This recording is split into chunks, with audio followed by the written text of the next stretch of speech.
My career collapsed over the course of 6 weeks, and I didn't understand why until it was almost too late to do anything about it.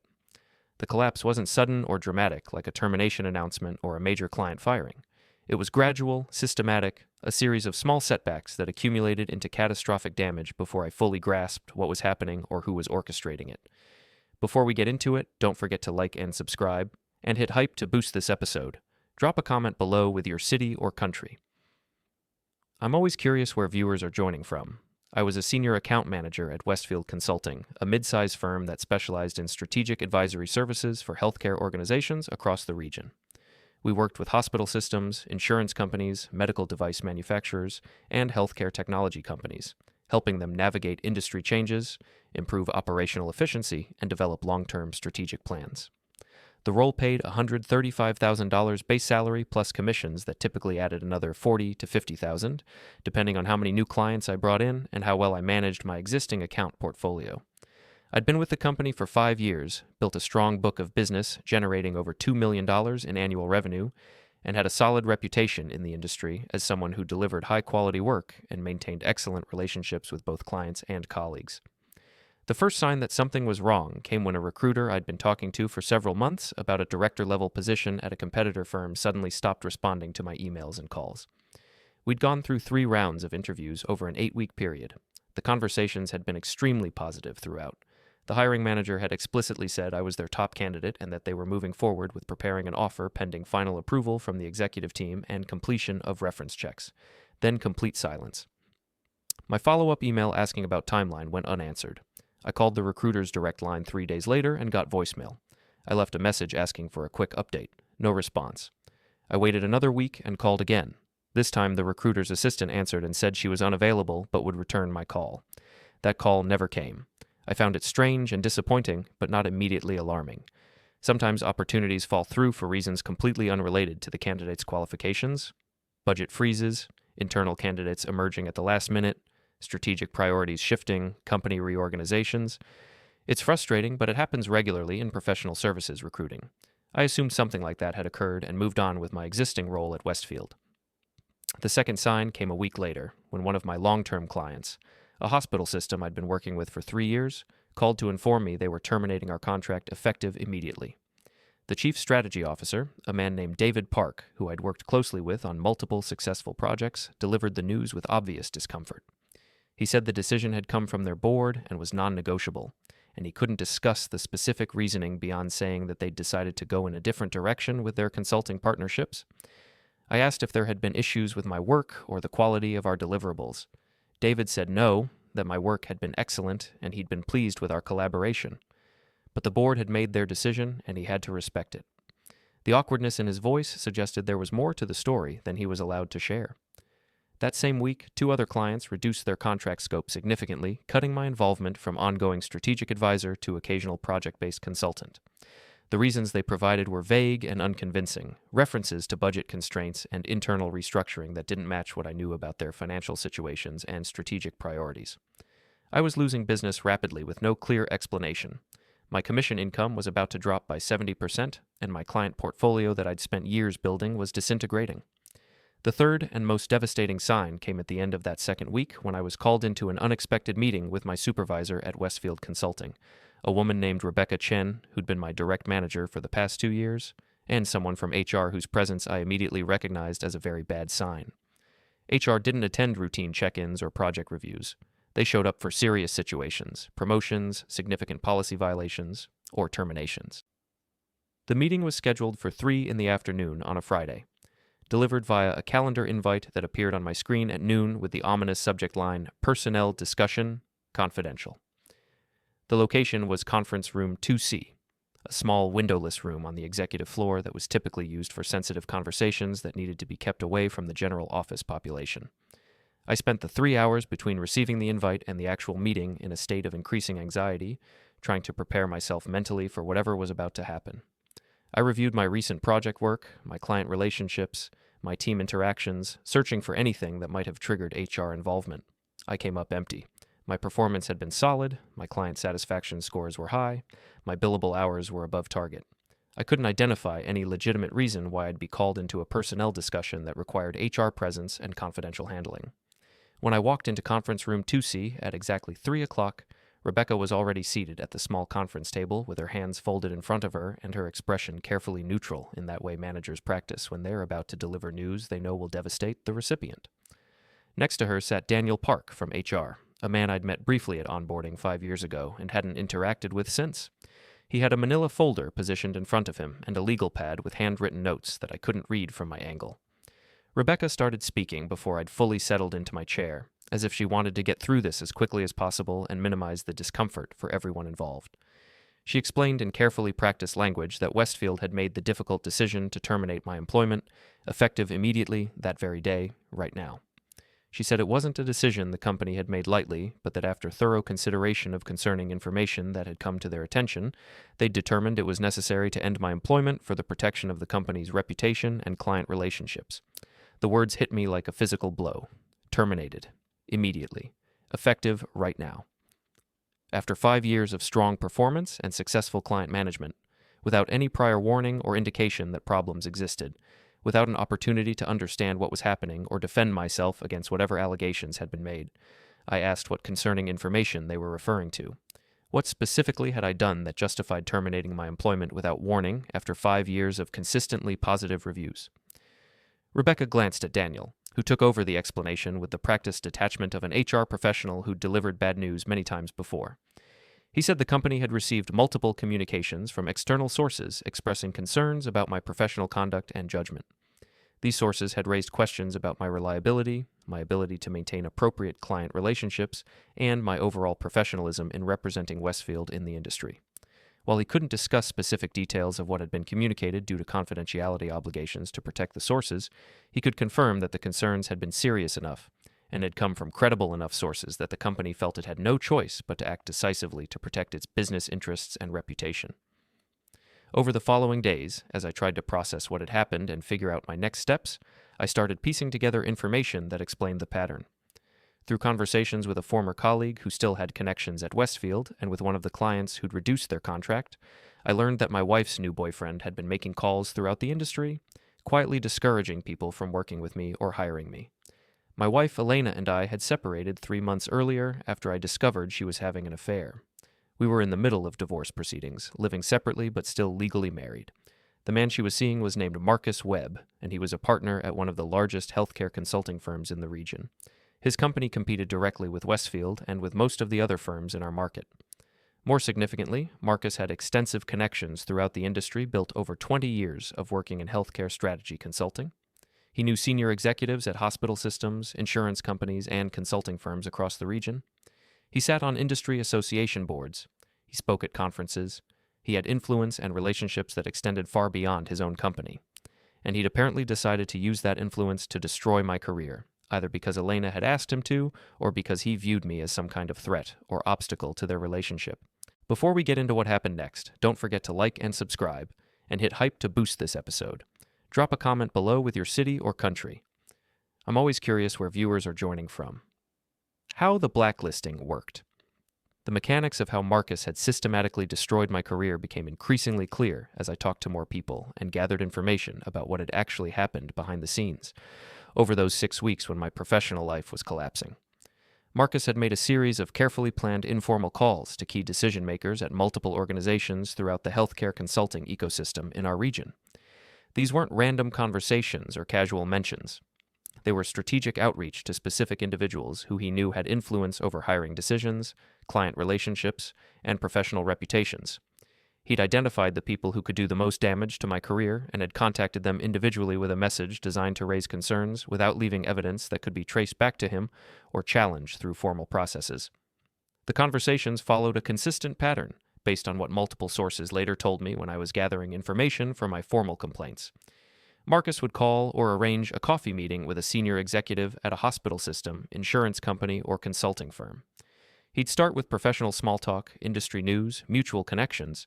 Then he'd transition smoothly into mentioning that he'd heard some concerning things through the professional grapevine about a consultant named James Harrison, me, and he felt obligated as a colleague and industry peer to share a word of caution. The language he used was always deliberately vague, never specific enough to be verified, challenged, or documented as a false statement. He'd say things like, "I've been hearing from multiple sources that there might be some professionalism concerns with James," or, "A few people have mentioned to me that they've had reliability issues when working with him," or, "I understand there have been some questions raised about his judgment and ability to maintain appropriate client boundaries." When people naturally asked for more details about what specific concerns had been raised or who had reported these issues, Marcus would deflect with practiced skill honed over 20 years of managing sensitive conversations in client relationships and business development.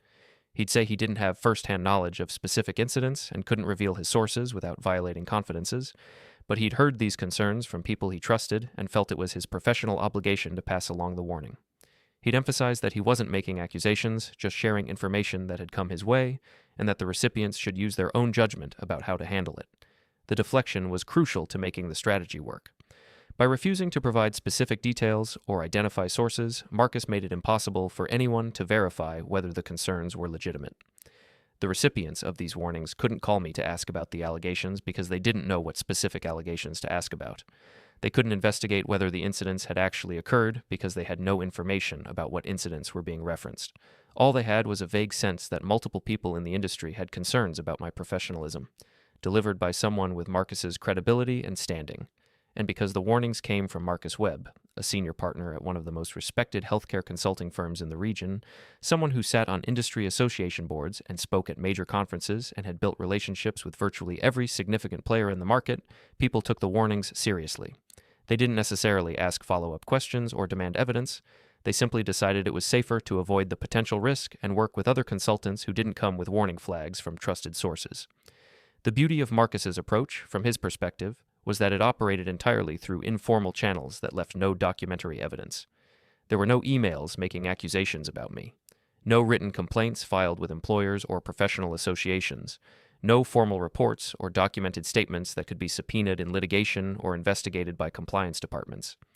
Just private conversations between colleagues who trusted each other, where one person suggested the other might want to be cautious about a particular consultant.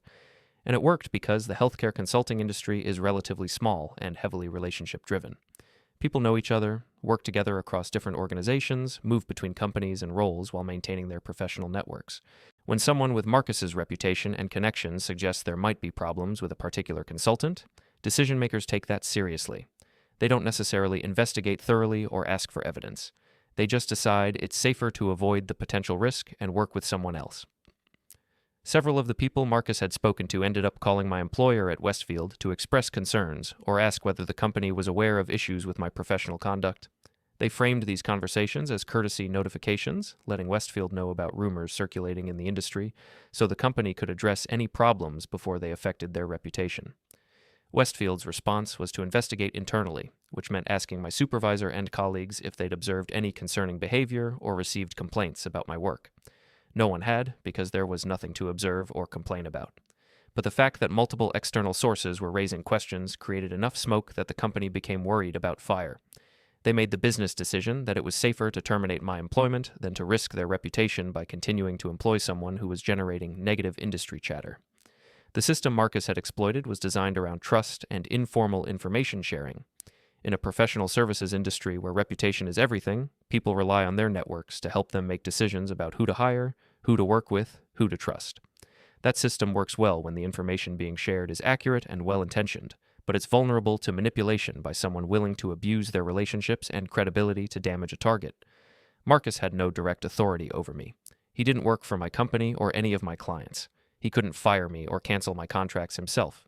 But he had influence, and he'd used that influence strategically to make other people decide to distance themselves from me. The damage was just as effective as if he'd had direct power, and much harder to identify or challenge because it all happened through private conversations that left no evidence. The damage. The consequences of this informal blacklisting were severe and immediate, extending far beyond just losing my job at Westfield Consulting. My current employment was gone, terminated without real cause, but with enough vague allegations of professionalism concerns that any future employer who called Westfield for a reference would hear warning signs. Even though I hadn't signed the release agreement they'd offered, even though I'd refused to accept their characterization of the termination, the company's official position was that I'd been let go due to concerns about professional conduct. That became part of my employment record and would follow me to every future opportunity. Future interviews dried up completely within days of my termination becoming known in the industry. The same professional networks that Marcus had used to damage my reputation now spread the word that I was no longer with Westfield and that the circumstances of my departure were questionable. Recruiters who'd been calling me regularly for years suddenly stopped reaching out. LinkedIn messages from hiring managers went unanswered after initial expressions of interest. Applications I submitted to posted positions received no response, not even automated rejections. The industry grapevine had decided I was too risky to hire, and no one wanted to be the company that took a chance on someone with question marks around their professional reputation, especially when there were plenty of other qualified consultants available who didn't carry that baggage. Professional references became a nightmare. The people I'd worked with at Westfield were nervous about providing references because they didn't want to contradict the company's official position or risk their own standing by vouching for someone who'd been terminated.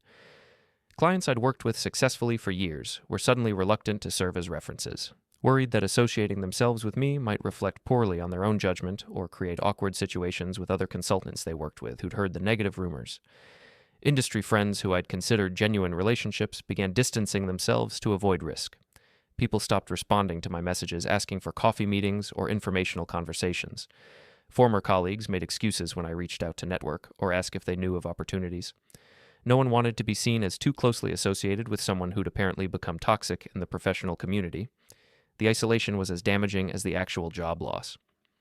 In a relationship-driven industry, being cut off from your network is career death. You can't rebuild without references, without introductions, without people willing to vouch for your work and character. And I'd been systematically cut off from all of those resources by someone who understood exactly how the system worked and how to weaponize it against me. My income went from nearly $200,000 a year to zero overnight. I had some savings, enough to cover a few months of basic expenses if I was careful, but nowhere near enough to sustain myself indefinitely while trying to rebuild a career that had been demolished by reputation damage. Elena filed for divorce during this same period, asking for spousal support and a substantial division of assets. Her lawyer argued that she'd become accustomed to a certain lifestyle during our marriage and that my earning potential should be considered in determining support obligations, despite the fact that my current earnings were zero, specifically because of her boyfriend's actions. The irony was crushing. Marcus had destroyed my career to clear the path for his relationship with Elena, and now she was using the legal system to extract money from me based on the career I no longer had because of what he'd done. The decision. In the immediate aftermath of losing my job and understanding how Marcus had orchestrated my blacklisting, I was furious. The anger was consuming, the kind that makes you want to lash out immediately and dramatically to hurt the people who've hurt you. My first impulse was to confront them both publicly, to send an email to everyone in my professional network explaining exactly what Marcus had done and how he'd manipulated private conversations to destroy my reputation, to post on LinkedIn about being blacklisted by a competitor who'd abused his industry connections for personal reasons, to call every person I knew who had relationships with Marcus and tell them what kind of person he really was behind the professional facade. Elena was easier to want to hurt because the betrayal was more personal. I wanted to tell everyone we knew about the affair, about how she cheated on me and then stood by while her boyfriend destroyed my career. I wanted to make sure everyone understood that their happy new relationship had been built on lies and professional sabotage. I also considered immediate legal action, calling an attorney and filing lawsuits for tortious interference, defamation, conspiracy, whatever causes of action might apply to what they'd done, making them defend themselves in court, forcing discovery that would expose exactly what Marcus had said, to whom and when, creating public records of their conduct that would damage their own reputations. But I stopped myself before acting on any of these impulses, partly because I was exhausted and needed time to think clearly rather than react emotionally, but mostly because I realized that public accusations without proof would backfire spectacularly. Marcus's entire strategy had been built on informal, undocumented conversations. If I started making public accusations that he'd blacklisted me, he'd simply deny it. He'd say I was bitter about the divorce and making up stories to blame him for my own professional failures. He'd point out that there was no evidence of any calls he'd made or things he'd said, that it was all hearsay and paranoid speculation from someone looking for excuses. And a lot of people would believe him, because he had credibility in the industry and I was the one who'd just been fired under questionable circumstances. Public accusations would make me look desperate and vindictive, exactly the kind of person who might have legitimate professionalism concerns justifying the reactions I'd received from employers and clients. Legal action without solid evidence would be similarly problematic. Proving tortious interference or defamation requires showing what was specifically said, to whom, and that it was false. I didn't have recordings of Marcus's conversations. I didn't have emails or text messages where he made accusations. I had secondhand reports from a few people willing to tell me privately what they'd heard, but most of those people wouldn't be willing to testify or provide statements because they didn't want to get involved in a legal battle between two consultants in their industry. I could spend tens of thousands of dollars on legal fees pursuing a case that would be very difficult to prove and would further damage my reputation in the process of litigation, or I could find a different approach. I chose a different approach. I decided to use the same system that had been used against me, but to use it properly through formal channels rather than through manipulation and informal whispers. The move. I started by requesting my complete personnel file from Westfield Consulting. Under state employment law, I had the right to inspect and receive copies of all documents in my personnel record within a reasonable time after making a written request.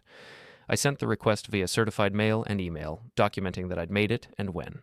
The file arrived 10 days later. It included my employment application, performance reviews, salary history, and the termination documentation from my final meeting with Rebecca and HR. I reviewed everything carefully, making notes on what was present and what was conspicuously absent. What I found was revealing. My performance reviews were consistently positive across all 5 years of employment. No written warnings, no documented complaints about my conduct or professionalism, no performance improvement plans, nothing that would provide legitimate justification for terminating me due to concerns about professional behavior. The termination paperwork itself referenced concerns raised by multiple external sources regarding professional conduct, but didn't identify those sources or specify what conduct they were concerned about. It was deliberately vague, the kind of language designed to provide legal cover for the company while avoiding specific claims that could be challenged or verified. I also requested copies of any complaints or concerns that had been filed about me, either internally by Westfield employees or externally by clients or other parties. Under employment law, I had the right to see documentation that had been used as a basis for employment decisions affecting me. Westfield's HR department responded that they couldn't provide copies of confidential communications from external parties who'd raised concerns, but they confirmed that multiple individuals had contacted the company to express questions about my professional conduct. They wouldn't identify who those individuals were or what specifically they'd said, citing confidentiality obligations and the need to protect their sources. That response was exactly what I needed. It confirmed that Westfield had made the termination decision based on external communications, which meant those communications were part of the documented basis for my firing. And it confirmed that the company was relying on confidential sources they wouldn't identify, which raised obvious questions about whether they'd properly verified the information before acting on it. Next, I drafted a formal written complaint to Westfield's compliance department. The document was 4 pages, single-spaced, written in professional and measured language that avoided emotional characterization or personal attacks. I outlined my concern that my termination might have been based on false or misleading information provided by someone with a conflict of interest and a personal motivation to damage my professional reputation. I noted that my wife was in a relationship with Marcus Webb, a partner at a competing firm who had both the means and the motive to interfere with my career. I documented the timeline of my client losses, my termination, and the informal reports I'd received about Marcus making calls to discourage people from working with me. I requested that Westfield's compliance department investigate whether the external communications that led to my termination had come from Marcus or from people he'd influenced, and whether the company had properly verified the accuracy of those communications before making an employment decision based on them. I also requested that they review whether Marcus's actions, if confirmed, constituted improper interference with Westfield's business relationships and employee management. Critically, I didn't make direct accusations. I didn't claim definitively that Marcus had blacklisted me or that the company had acted improperly. I simply raised questions based on facts I could document, requested an investigation of those questions, and asked the company to determine what had actually happened. I submitted the complaint through Westfield's anonymous ethics hotline as well as directly to the General Counsel's office via certified mail. I also sent a copy to my former supervisor, Rebecca, not to confront her but to make sure she was aware that I'd raised formal concerns through proper channels. I took a similar approach with my professional licensing board. Healthcare consultants in our state weren't required to be licensed, but most of us maintained voluntary certification through the industry association that set ethical standards and provided credibility with clients. I filed a formal ethics complaint against Marcus with the association, documenting my concerns about his interference with my employment and client relationships through undisclosed communications that violated the association's standards for professional conduct. Again, I focused on facts I could prove, that he was in a relationship with my soon-to-be ex-wife, that my career had collapsed in a pattern consistent with systematic interference, that I'd received reliable reports of him making calls to discourage people from working with me. I requested an investigation and let the association determine whether his conduct violated their ethical standards. Everything was formal, documented, submitted through official channels. No public accusations, no social media posts, no dramatic confrontations, just proper use of institutional processes that existed specifically to address these kinds of situations. Why this changed everything. The key to understanding why my formal complaints were effective where public accusations would have failed is recognizing how institutional processes transform informal conduct into documented evidence. Marcus's strategy had relied entirely on informal conversations that left no trail. He'd made calls, had discussions, shared concerns in settings where nothing was recorded or documented. As long as everything stayed informal, he could deny any specific claims, and there was no way to prove what he'd actually said or done. But the moment I filed formal complaints requesting investigations, those informal conversations had to become part of formal records. If Westfield's compliance department was going to investigate whether Marcus had influenced the communications that led to my termination, they needed to identify and interview the people who'd contacted them about me. They needed to document what those people had said, how they'd come to have concerns, whether anyone had influenced their decision to contact Westfield. If the industry association was going to investigate my ethics complaint against Marcus, they needed to contact the people I'd identified as potential sources of information about his conduct. They needed to ask direct questions about whether Marcus had communicated with them about me, what he'd said, whether his communications had influenced any business decisions they'd made. Suddenly, the whispers had to become statements. The informal suggestions had to be documented and attributed. The people who'd participated in blacklisting me, either directly or by passing along Marcus's suggestions, had to decide whether they were willing to put their names on formal records confirming what had happened. Most importantly, Marcus himself had to respond to the allegations.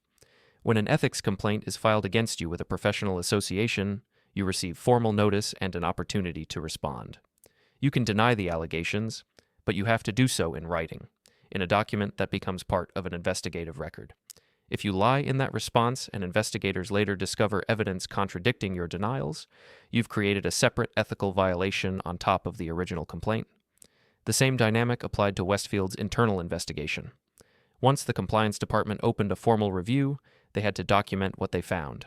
They had to interview people, gather evidence, reach conclusions that could withstand scrutiny if I later filed a lawsuit or made public complaints about how they'd handled the situation. Marcus's informal influence had worked because it operated outside of documented processes. My formal complaints forced everything into documented processes where informal manipulation couldn't survive scrutiny. The calls. The response came faster than I'd anticipated. I submitted my written complaints on a Wednesday afternoon, using certified mail and email to ensure proper documentation of when they were sent and received. By Friday morning, both Elena and Marcus had called me, within hours of each other. Elena called first, around 9 in the morning. I was having coffee and reviewing job postings, going through the motions of searching for opportunities even though I knew the blacklisting made it nearly impossible for me to find work in the industry. Her name appeared on my phone screen, and I almost didn't answer. We'd been communicating only through lawyers since the separation, and I couldn't imagine what she'd want to discuss directly. I answered. Her voice was tense, lacking the casual confidence she usually projected. She asked if we could talk about something important, something that had come up, that we needed to discuss before it got out of hand.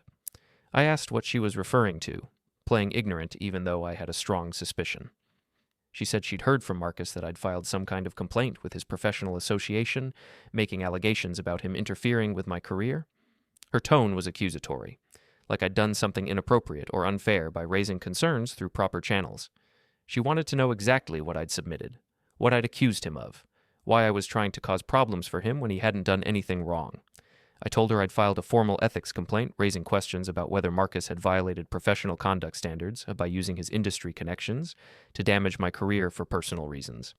I documented my concerns and requested an investigation, which was my right under the association's bylaws. If Marcus hadn't done anything inappropriate, the investigation would clear him and that would be the end of it. Elena's response revealed how worried she actually was beneath the defensive posture. She said I was being vindictive and petty, that I was lashing out at Marcus because I couldn't accept that our marriage was over. She claimed Marcus had never said anything negative about me to anyone, that my career problems were my own fault and had nothing to do with him. But the way she said it, the urgency in her voice, made it clear she didn't actually believe her own denials. She asked again what specifically I'd written in the complaint. What evidence did I have? Who had I talked to? What was I trying to accomplish? The questions came rapid fire, overlapping as if she was running through a mental checklist of potential exposure and trying to assess how much damage control would be needed. I told her the complaint was confidential between me, the association, and Marcus as the respondent. If she wanted to know what it said, she could ask him to share his copy of the notice he'd received. Then I ended the call. Marcus called 3 hours later, just before noon. His approach was completely different from Elena's emotional defensiveness. He was calm, measured, almost friendly in tone. He introduced himself formally, as if we'd never met, and said he'd received notice of an ethics complaint I'd filed and wanted to have a conversation to clear up what he described as an unfortunate misunderstanding. He said he understood I was going through a difficult time with the divorce and the loss of my job at Westfield. He acknowledged that Elena had mentioned I was having trouble finding new opportunities. He expressed sympathy for my situation while carefully avoiding any admission that he'd contributed to it. Then he suggested that perhaps I'd gotten the wrong impression about some conversations he'd had in the normal course of business. He explained that, as a senior partner in the industry, people sometimes asked his opinion about consultants they were considering working with. He might have mentioned in passing that he'd heard I was going through personal challenges that could affect my availability or focus, but only in the context of trying to give colleagues accurate information to help them make informed decisions. If some of those conversations had been misinterpreted or had inadvertently affected my professional relationships, he was sorry that had happened. It certainly hadn't been his intention to cause problems for me. He hoped we could discuss this like professionals and find a way to resolve any concerns without going through a formal investigation process that would be time-consuming and potentially damaging to both of our reputations. The subtext was obvious. He was admitting just enough to acknowledge that he'd had conversations about me, while framing those conversations as innocent and well-intentioned, and he was proposing that we settle this privately, presumably with him agreeing to stop the blacklisting in exchange for me withdrawing the ethics complaint. I asked him exactly what he'd said in these conversations where he'd mentioned my personal challenges. What specific concerns had he shared? Who had he spoken with? When had these conversations taken place? Marcus became less friendly, more cautious. He said he couldn't recall specific details of every professional conversation he'd had over the past few months. He dealt with a lot of people in his role and couldn't be expected to remember every casual discussion. But he was confident he'd never said anything inappropriate or unethical, and he was sure that if there had been any misunderstandings, they could be cleared up through direct communication rather than formal complaints. I told him that if he'd genuinely done nothing inappropriate, the investigation would confirm that and clear his name. There was no reason for us to have a private conversation or settlement if he had nothing to be concerned about. The association's ethics process existed specifically to examine these kinds of questions, and I was confident they'd handle the review fairly and professionally. His tone shifted again, becoming firmer and slightly threatening. He said I should be careful about making unfounded accusations against someone with his standing in the industry, that filing frivolous ethics complaints could reflect poorly on my own professional judgment and reputation, that I might want to reconsider whether pursuing this path was really in my best interests, given how difficult it already was for me to find work. That veiled threat confirmed everything I'd suspected. Marcus wasn't calling to clear up misunderstandings. He was calling to assess what evidence I had, what exposure he was facing, and whether he could intimidate or negotiate me into withdrawing the complaint. Before the investigation uncovered evidence of what he'd actually done, I ended the call politely and immediately documented the entire conversation in a detailed memo, noting the date, time, what was said by both parties, and my interpretation of the implicit threats. I sent that memo to the Professional Association as a supplement to my original ethics complaint, noting that Marcus's response to being informed of the investigation included what appeared to be attempts to discourage me from cooperating with their review. The review. The compliance investigation at Westfield Consulting moved forward more quickly than I'd expected, probably because the company realized they had significant exposure if my allegations were accurate, and they terminated me based on false information from someone with an undisclosed conflict of interest. I received a call 2 weeks after filing my complaint from an attorney named Catherine Park, who'd been retained by Westfield to conduct an independent review.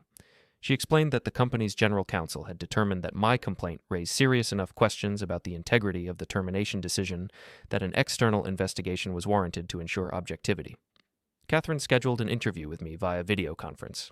The session lasted nearly 4 hours as she walked through my entire employment history at Westfield, my performance record, the circumstances of my termination, and my knowledge of Marcus Webb and his relationship with Elena.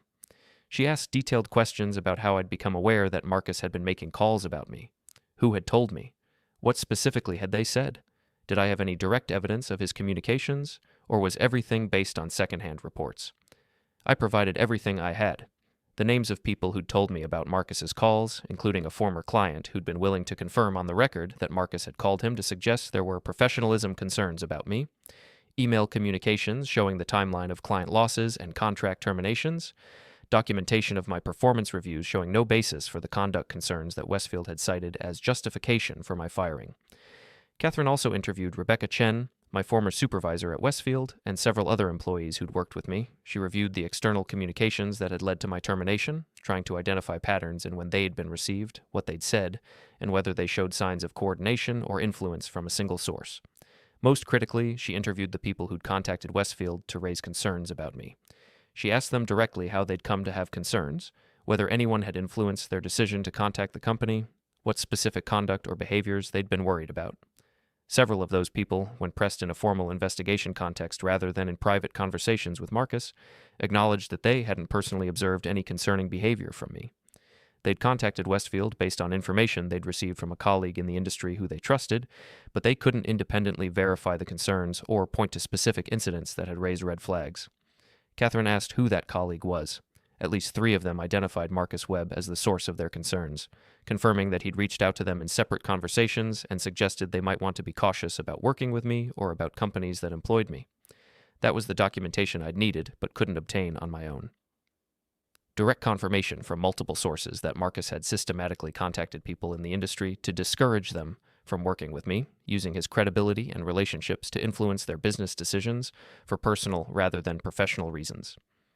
The Professional Association's ethics investigation proceeded on a parallel track.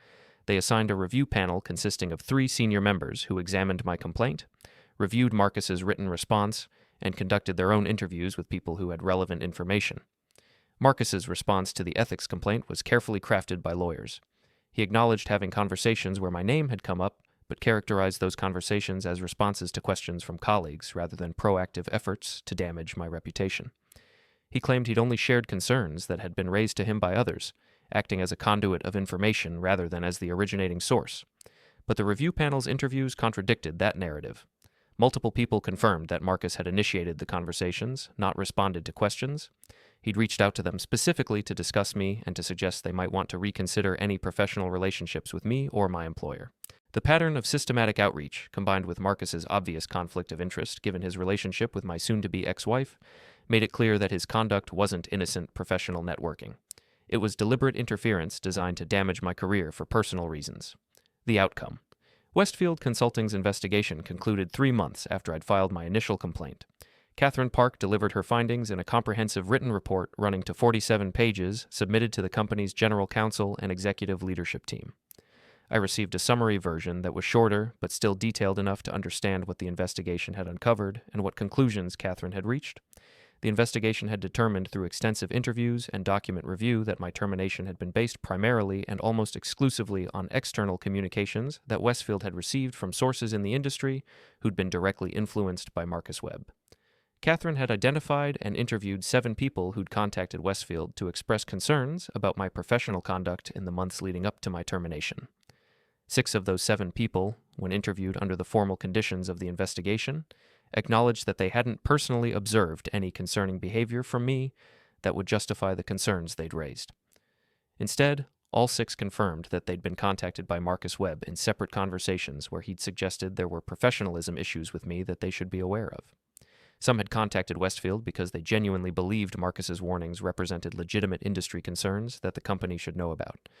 Others had done it more as a courtesy to Marcus, essentially passing along his message without necessarily endorsing it themselves. But none of them had independent knowledge or direct observations that supported the concerns they'd communicated to my employer. The 7th person who'd contacted Westfield was a hospital executive who claimed to have worked with me directly and experienced professionalism issues. Catherine's investigation found that this person's account was contradicted by documentary evidence showing our interactions had been minimal and professional, and that the specific incidents he'd described as concerning had actually involved a different consultant entirely. When pressed on the discrepancies in a formal interview, he'd eventually admitted that Marcus had called him and provided the template for what to say when contacting Westfield, essentially scripting a complaint based on fictional incidents. The investigation also found that Westfield had failed catastrophically in its responsibility to properly verify external communications before using them as a basis for employment decisions. The company had received 7 separate communications over a 6-week period, all expressing remarkably similar concerns about my professionalism using remarkably similar language. That pattern should have raised immediate red flags about potential coordination or a single source orchestrating multiple complaints. But no one at Westfield had thought to investigate whether the sources knew each other, whether they'd been influenced by a third party, or whether they had any conflicts of interest or personal motivations for wanting to damage my career. If Westfield had conducted even basic due diligence on the sources, Catherine's report concluded, they would have quickly discovered that all of them had professional relationships with Marcus Webb. They would have learned about Marcus's relationship with my soon-to-be ex-wife, Elena. They would have identified his obvious conflict of interest and personal motivation for wanting to destroy my professional reputation. And they would have recognized that the external communications weren't independent industry concerns, but rather a coordinated campaign orchestrated by someone with both the means and the motive to interfere with my employment. Catherine's report was particularly critical of the decision to terminate me without conducting any internal investigation or giving me an opportunity to respond to the allegations. Westfield had received vague concerns from external sources about my professionalism, but no one had asked my supervisor, Rebecca Chen, whether she'd observed any of the alleged behavior. No one had reviewed my client satisfaction scores or project delivery records to see if they reflected professionalism issues. No one had interviewed colleagues on my team or clients I worked with directly to get their perspectives on my conduct and capabilities.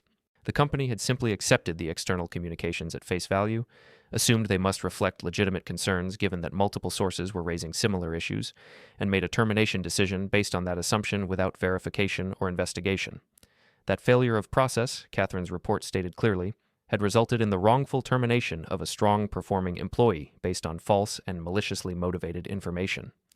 Most significantly, for understanding the full scope of what Marcus had done, the investigation found that he'd contacted at least 12 different organizations and individuals throughout the healthcare consulting industry, not just the 7 who'd ended up communicating with Westfield. The broader campaign had included calls to potential employers where I'd applied for positions, clients I was working with or pursuing, and industry colleagues who might have served as references or introduced me to opportunities. Marcus had systematically worked to close off every avenue for me to continue my career in healthcare consulting in the region. He'd poisoned relationships with current clients, scared off potential employers, damaged my reputation with industry peers, and created an informal blacklist that made it nearly impossible for me to find work. And he'd done all of it through private conversations that left minimal evidence, relying on his credibility and relationships to give weight to vague suggestions and unsubstantiated concerns. The settlement we eventually negotiated reflected both the severity of what Westfield had failed to catch and the strength of the evidence Catherine's investigation had uncovered. The company wanted to avoid litigation that would expose their procedural failures and potentially result in punitive damages on top of compensatory awards. Their outside counsel had advised them that if this case went to trial, a jury would likely find in my favor and award substantial damages given the clear evidence of wrongful termination based on fabricated complaints from a source with an obvious conflict of interest that Westfield had failed to identify. The $225,000 settlement represented approximately 18 months of my total previous compensation, including base salary and typical commission earnings. It compensated me for the 3 months I'd already been unemployed, the extended period it would likely take to rebuild my career given the reputation damage, and the ongoing impact on my earning potential even after finding new employment. But the financial component, while meaningful, was less important to me than the other elements of the settlement. The reclassification of my termination removed the toxic flag from my employment record that had been preventing me from getting interviews or passing reference checks. The CEO reference letter and the commitment to provide positive employment verifications gave me credibility with future employers that my own statements about being wrongfully terminated could never have achieved. And the correction letters sent to clients and industry contacts began the process of repairing the reputation damage that Marcus had inflicted through his systematic campaign of whispered warnings and fabricated concerns. The Professional Association's ethics investigation reached its conclusion around the same time. The review panel found that Marcus had violated multiple provisions of the association's Code of Professional Conduct. Specifically, he'd used his industry relationships to interfere with another member's business opportunities for personal rather than professional reasons. He'd failed to disclose his conflict of interest when making representations about my professional capabilities, and he'd attempted to discourage cooperation with the ethics investigation through inappropriate contact with the complainant. The association imposed sanctions, including a formal reprimand that would be part of his permanent member record, mandatory ethics training, and a 1-year suspension from holding any leadership positions in the association or its regional chapters. The sanctions were published in the association's member newsletter, making Marcus's ethical violations visible to everyone in the industry. The reputational impact on Marcus was significant.